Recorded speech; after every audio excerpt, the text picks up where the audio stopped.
Okay, we're going to take a quick look at creativity and just some ways that you can increase your own creativity or specifically increase your creativity around a project you're working on. The first is brainstorming. And brainstorming is a pretty simple concept. It's group focused, so you sit down and with a group and make sure you have a good listener or a good note taker and a good facilitator. You can do it individually, but basically for a set amount of time, 20, 30 minutes, you simply come up with as many ideas about a topic as you can. There's no bad ideas in brainstorming. You can call the herd later, but to have more ideas is better at this point. You can even repeat the process, so if you have a number of ideas, you can then do a second round of brainstorming where you explore those ideas further. Osborne's checklist is sort of an individual tool to take an idea and modify it in ways.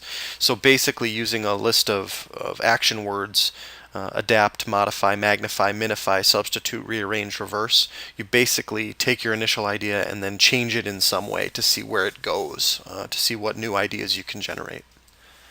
A mind map or mapping is an individual tool, although it can be done with groups too, where basically you start with the original idea and then you see what other ideas come from it, and you draw lines to sort of indicate their relationships and their connected, where they connect in terms of their ideas. But it lets you sort of freely think about areas of connected information related to your initial topic. Giving an oral presentation is actually helpful.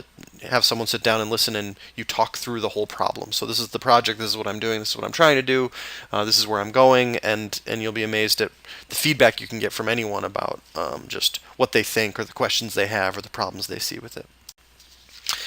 Creativity through problem finding is sort of an interesting one.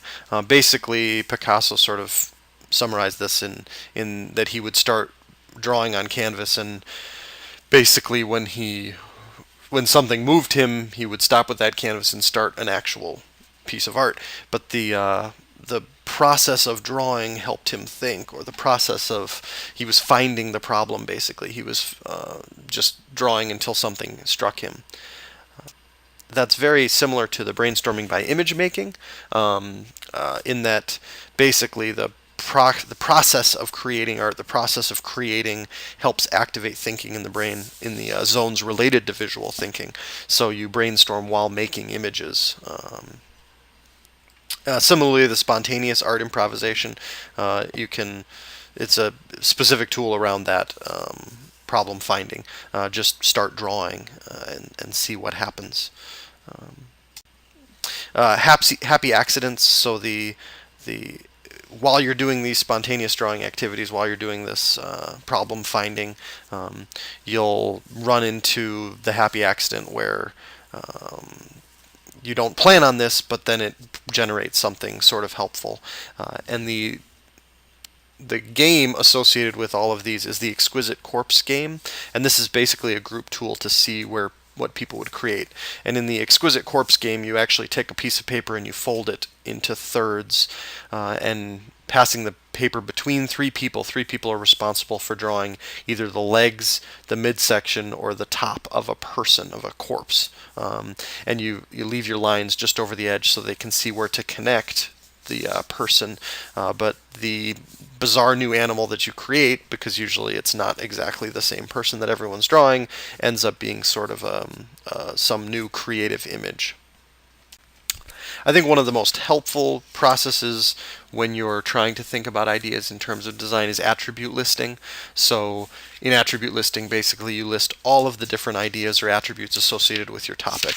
So you would think about the University of South Dakota and try to list, higher education, and all of the other attributes related to it. So in the southeast corner of the state, in Vermilion, the campus itself, what do you think of the campus? How do you feel about the campus? And what does USD want to be? The exceptional and excellent were in their advertising for a while. Is that, an attribute at USD? But basically, you list all of those different attributes in order to try to understand the thing that you're working with.